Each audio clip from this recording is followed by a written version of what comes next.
Welcome to Connect to Develop, where we provide insight from healthcare leaders on the hottest topic and trends. Welcome back, listeners, and I'm pretty excited about this rather spicy topic we have today. I'm your co-host, Marney Reid, and let's delve into how to manage an ineffective boss, strategies, and other options. Erika, let's first define the varying degrees of ineffectiveness, and then maybe even what someone called people torpedoing you from a management standpoint. So let's just jump in. What are your thoughts? So I think it's important to put them into buckets, define the different types of ineffectiveness. So what comes to mind, Marnie, there's functional ineffectiveness, like the actual job at hand. And I think there's interpersonal, I would say strategic, ethics, morals. Those are all individual buckets that I can think if I'm reporting into someone and there's levels of ineffectiveness in each of those areas, I can see how that would really impact the full, operations of the team, the cohesiveness of the team, and just how successful we are as a team. Those are the immediate buckets that come into mind. I don't know. Do you have some thoughts on categories? Let's just unpack it. Functional. You have a boss. They are not equipped to do their job. And there's two different ways they can respond to that. One, they can hopefully acknowledge this, and maybe they have other attributes, right? Maybe they've got great political relationships with other departments. They're good at getting resources. Maybe they manage up well. They have the ear in a very positive way from senior leadership, but they acknowledge that they don't exactly know what they're doing. And so they let you run with it. So that's the easiest one, right? Then you just have to make sure that, you're checking in with them, that they understand what you're doing, etc. Let's talk about the can't do their job and is trying to meddle in yours. How do you handle that? One, it's frustrating. And in situations like that, I always reflect on, okay, am I perceiving this the right way? Right. So I kind of go back to accountability. Like, what is really mine to own and what is theirs to own? And how do those two collaborate? And if they're not, there's always going to be a format, whether it's weekly meetings, touch points, one-on-one huddles for clarity. I think clarifying what my role is versus what the other person's role is and bringing that to the surface, hopefully in a safe place, is how I would like to handle it. It's not always how it's come up. It's come up, unfortunately, in ways where you're always trying to figure out, okay, how do I, CYA, we hear that all the time, documentation, tracking your results, making sure that there are KPIs that have your name attached to it so that there's clarity of impact. And I think over time, sometimes it takes too long, but over time that it surfaces. You're not going to be the only one to observe that. If that's just the way that someone is leading, it pours into other roles and team members as well, are my thoughts. Yeah, so let's delve into the strategies on how you manage it. Let's say that you have a boss that's ineffective, that doesn't know how to do their job or can't do it very well, and it's, meddling in yours. And yet, your career trajectory and success and whether you get the resources you need, the bump in pay, the bonus, the promotion, et cetera, all hinges on them. And, there's two things, right? There's the lack of self-awareness of you are not only incompetent at your job, but you're also making mine a lot harder, because very little is as frustrating as trying to do a great job that you are tasked with and hit your KPIs or your quotas or whatnot, and then have to manage someone above you who's making your life even more challenging. So what are some strategies that people could employ if their boss is not only just not great at what they do, but is also, quite frankly, blocking your career success? The first thing that comes to mind is building relationships across different functions to help create more visibility outside of just your boss, right? I think that's really important. I would also say look for opportunities to take initiatives outside of the shadow of your boss, because you need others to kind of see also what's going on. So those are the first two things. The other, going back to what I had started with in the KPIs, documenting your outcomes and your contributions clearly is always key. I've always been a big fan of documentation because, if it's not documented, it doesn't happen. You hear that all the time. So building relationships across functions, looking for opportunities to take initiatives outside of their shadow, documenting your outcomes and your contributions. And I would also add, maybe even considering coaching or outside mentorship for perspective and ways to maybe navigate that. I love all of those. And I can think of different situations where all of those have successfully worked for some of my friends and colleagues and myself, even. Every large organization, and sometimes the mid-sized ones too, have these enterprise resource groups. They have a different name probably at every large company, where there's strategic initiatives that have nothing to do with your individual KPIs. It's everything from, women's leadership groups to, insert whatever group that they want to highlight or whatnot. So getting onto those, you're going to be exposed, to your point, to a lot of people from different business units, a lot of different people in different levels. You can build rapport. People can work with you and come to those projects doing as great of a job at your as you do on those as your own job, because people will notice. And then if for some reason you're not getting promoted, or someone's maybe trying to torpedo you from closed door rooms, people can step in on your behalf. I would say another thing is actively look for mentors outside of your own business unit.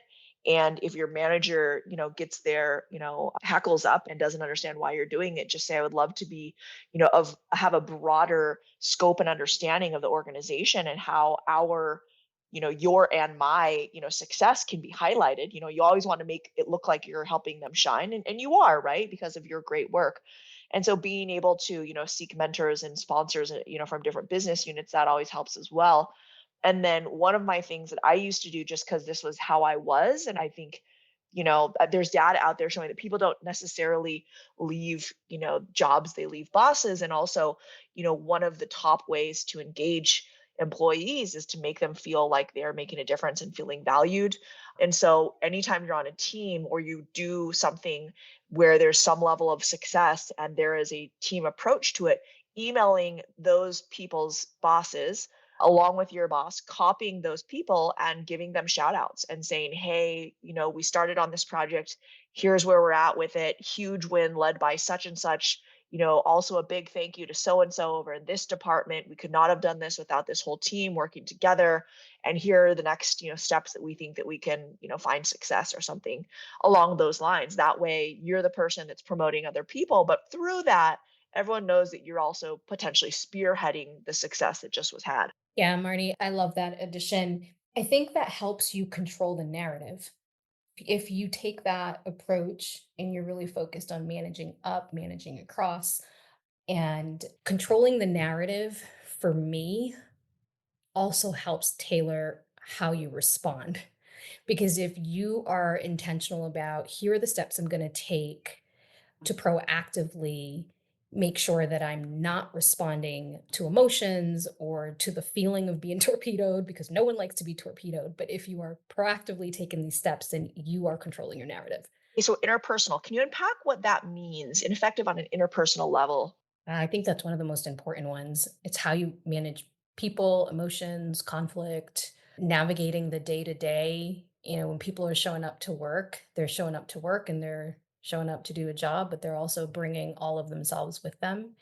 And so if you're leading a team, it's really, really important to have a level of that, interpersonal effectiveness and just ability to lead people of all different backgrounds and experiences. If you're missing that mark, your team will suffer.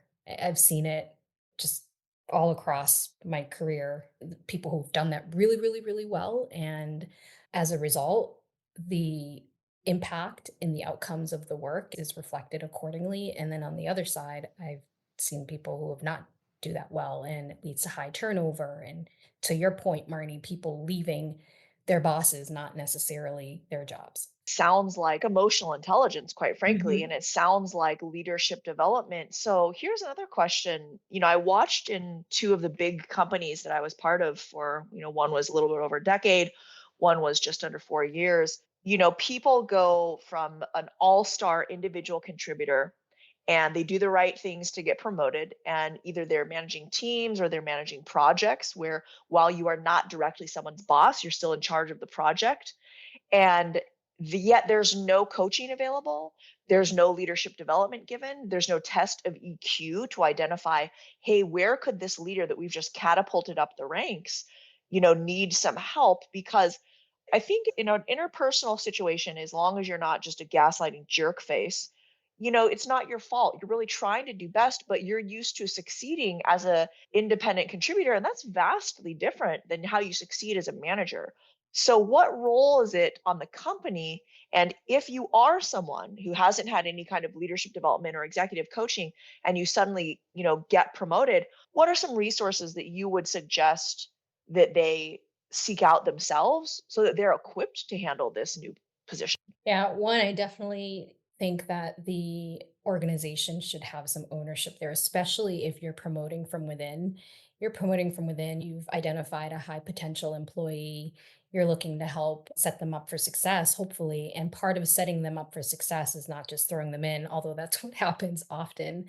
And so, some tools and resources that I would encourage is there's tons of books out there. I'm an avid reader myself, and just really immersing yourself in the different leadership concepts that are out there. Also identifying like what your leadership concept is. There's different models, and kind of working through which is the one that you identify with the most and that you can kind of pick up your own trends.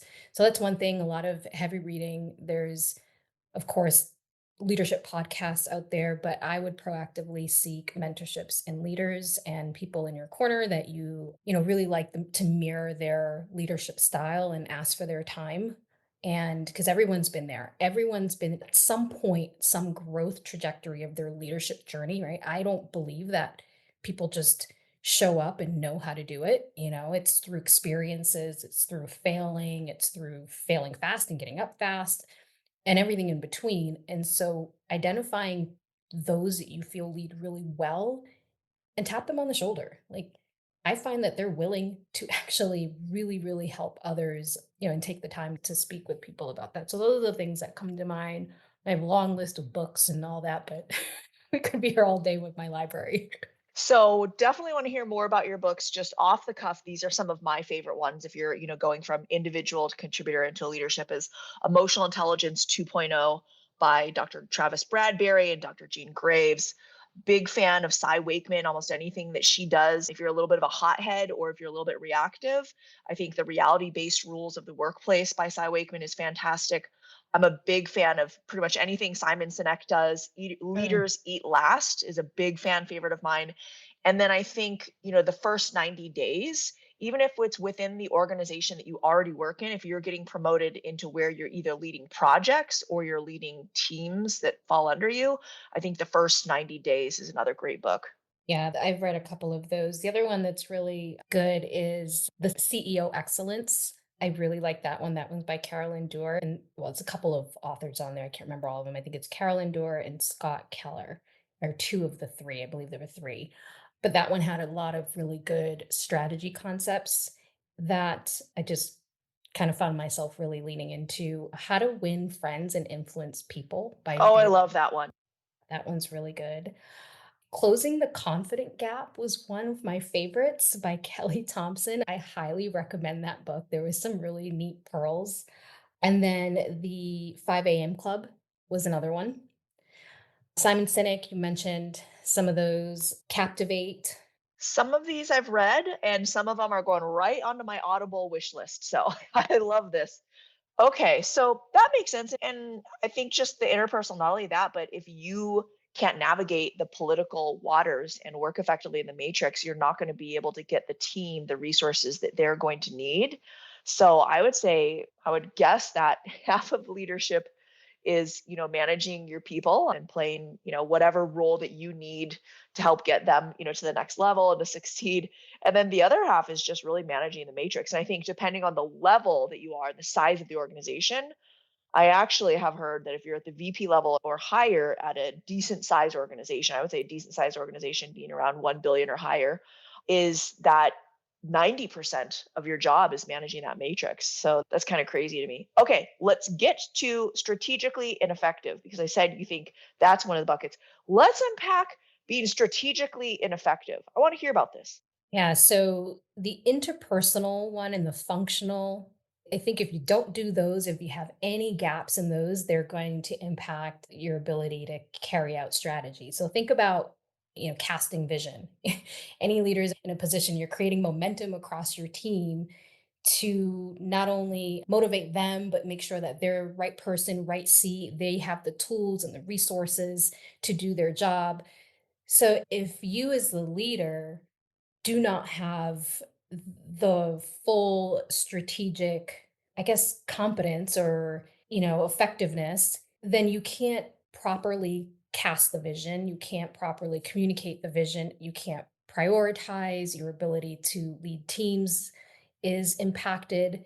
So it's really, really, really critical that you yourself are very, very clear with the strategic goals and how to leverage your team to help meet those goals, as well as where do you fit in making sure that you're setting the example, right? Like you're leading well, you're Sounds a making little bit sure. like an offensive line coach.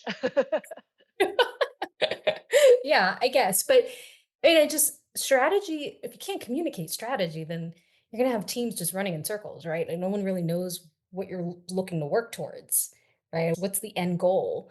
The responsibility really falls on that leader to have that awareness of how do I make sure that I'm doing my part as executing strategy, but I'm also helping my team get there. See, at first, when you listed off strategic, I immediately went to because people that, as a strategy, do the very bare minimum that they need to meet the KPIs and nothing more because either A, they don't want to or can't work more or harder, or B, their peer subset doesn't want everyone around them working harder and doing more, which would make them. I literally have seen people where I sit there and I scratch my head and go, I don't understand. I'm being told I need to slow down. I'm being told I need to not, you know, accomplish this. And this was more in the very, very large organization that was very matrix heavy that I found myself in, not in a more startup type of company, which is where I thrive. But literally, I realized, oh my gosh, they don't want to do more because then everyone around them has to do more. And they're literally strategically doing the very bare minimum to just get to the next year. And it was baffling, but it was real. Have you seen that? I have not, Marnie. That I haven't seen, which is probably why that's not, when I listed strategic, that's not immediately what came to mind, but I could see how that could happen now that you kind of, walk through that. That's just really interesting. That's really, really interesting. I'm wondering how long that can survive. Sadly, I think in any very large organization, I think that might be more normal than not. You're probably right. And I probably just, maybe I didn't pick it up because that would be something you see in larger organizations. Yeah, because you can hide. Mhm. Absolutely. Let's get to the one that's just not acceptable in any way, shape, or form in my mind. Ineffective, and it's a morals and ethics problem. That one, I agree with you 100%. It is completely unacceptable, but unfortunately, there are people out there where manipulation is a part of their way of being, sabotaging, avoiding accountability. I've seen that. And sadly, it's often masked or covered up by charisma or rank. They've reached such a high. 100% agree. And I think Yeah, it's usually charisma. and it's just so interesting to me because I don't know. I've been in situations where I sit and I'm like, how am I the only one seeing this? Is it me? And you start kind of thinking through because it's almost confusing. It's because the charismatic personality draws you in, but then it's like, boom, something happens and you're like, oh, I mean, could it be called just a note of narcissism if we want to just, put it out on the table and call it what it is? yeah. I mean, it falls into that bucket. How it shows up is through narcissistic behavior. But then it impacts at the ethical and moral level because you're acting from that place of, whether it's arrogance, whatever it is. I can't even put the words around it, Marnie, because it's not natural to I think it stems from a massive amount of insecurity and probably a level of awareness that they are not as talented as the people either on their team or even under them that report up to them. I actually watched a manager on a team I was on once gaslight every individual person on his team And luckily that team together had a very strong bond and was cohesive, because if he had succeeded in what he was doing, it would have divided everyone. And so he would have been then invaluable to each one. And he would do the thing where he builds you up. And then, there's the subtle, put downs that are just kind of, offhanded jabs. And then there was just the straight, just aggressive, but he would do the aggressive thing solo. He almost never did it in front of other people. And if the team hadn't talked to each other and leaned on each other for support, and HR actually ended up intervening, and this person was put on a performance improvement plan. It was a big to do. Thank goodness the team bandaged together. And so when the HR came through and did the 360, the same story was being repeated because that's what was going on. But I mean, it was incredible just to watch, because I came onto this team after the team had been up and running for about a year or so. Yeah, it's so interesting, which kind of leads me to think, what are the clear things to identify? How do you identify? How do you call it out? Right? Like you just mentioned a couple, it's repeated behavior. There was repeated behavior, and it wasn't done in a collective format, it was done in an individual format. And gratefully, that team had the cohesiveness that it surfaced. But ways to identify it, looking for repetition around poor judgment or decision making or blaming others and deflecting. And the other thing I would see is high turnover rate and disengagement from team members. I always look at that as a root cause. If I'm working within an organization or with a team where, I'm either considering employment or have thought about joining a team and there's a high turnover, I'm skeptical. Oh, yeah. Very, very skeptical, of many things. But it's okay to ask those questions. Why, is it the leadership? Is it the culture? I mean, there's so many things that come to mind, but it's important to identify it, to call it out and to put a name to it. Absolutely agree. So we've run through the different buckets. When do you involve HR if it gets to that point? And I think people should know, if you're involving HR, there's two things that could happen. There's not supposed to be any kind of repercussions to involving HR, but let's be honest, it's very hard to manage that. There usually is. So, in my sentiments, and when I've talked to people who've been involved in HR, and I personally have gone this route as well. And Erika, please, gut check me, share your insights, your stories too. You've got two options on the table, and you better be ready for either one of those to happen. Is one, you've now set a clock on how long you can remain at that organization. And so the level of engagement from HR and how much HR actually is on your side versus, the whoever you're, filing the report on, or, I'm asking them to intervene on, depends on how close they are.